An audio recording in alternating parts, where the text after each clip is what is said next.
इस वक्त हमारे साथ बात करने के लिए जेल कैंप के अधिकारी और पेशे से डॉक्टर रही हमारे बीच मौजूद हैं और आइए इनसे बात करते हैं और जानने का प्रयास करते हैं कि क्या मामला है जिनको लेकर आज प्रेस कॉन्फ्रेंस प्रेस क्लब में आयोजित किया गया है। कारण रहा कि आज आप बोकारो से चलकर आपको यहाँ आना पड़ा। आपके तमाम दर्शकों को सबसे पहले जोहार और मेरा परिचय है डॉक्टर बसंती हेम्ब्रम। जेल कैंप से मैं केंद्रीय महासचिव हूँ पद में। आज यहाँ मैं बोकारो से आई हूँ रांची निशा भगत जी के समर्थन में। जैसे 2-3 दिनों से आप लोग जान ही रहे हैं कि यहाँ सरना झंडा का गड़ा गड़ी उखड़ा उखड़ी को लेकर के ये मसला चल रहा है, गरमाया हुआ है और निशा भगत बिल्कुल अकेले पड़ गई। एक तरह से देखा जाए तो उनके पीछे बहुत सारे लोग पड़ गए हैं और उनको ट्रोल करें निजी ज़िंदगी पे भी। मैं जानती हूँ कि वो एक बिंदास बोल्ड महिला हैं, सक्षम है, लेकिन उसके बाद भी चूँकि जेल कैंप से हम दोनों ही कॉमन आते हैं और समुदाय भी हमारा कॉमन है, इस नाते एक छोटी बहन होने के नाते मैंने सोचा, उन्होंने मुझे बुलाया नहीं।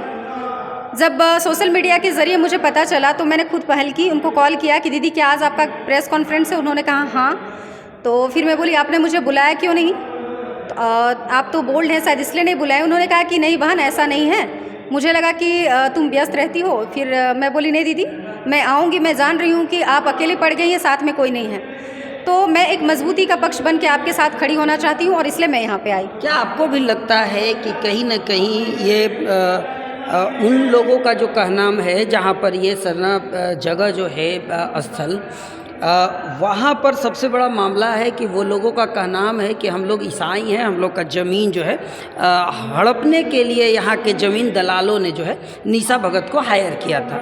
तो आप क्या मानती हैं इसको कि ये आदिवासी समुदाय पे चोट है, आहत है, इसको लेकर इन्होंने झंडा उखाड़ा था या वाकई में ज़मीन का मामला है?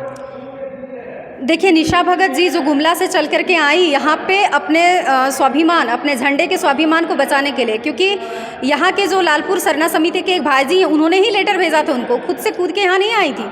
उन्होंने कहा था कि दीदी हमारा जो सरना झंडा है वो ऐसे जगह पे कोकर एरिया में है जहाँ पे लोग मल मूत्र त्यागते हैं, सुअर पाला जाता है, पूरा गंदा नाली का पानी वहाँ पे बहता है और किसी विधि विधान के साथ उसको नहीं किया गया है, गाड़ा गया है, बल्कि जो ज़मीन पे कब्जा करना चाहते हैं वो लोग मिशनरी हैं और उन्होंने बस सरना ज़मीन का आड़ लेकर के सरना झंडा को वहाँ पे गड़ा है।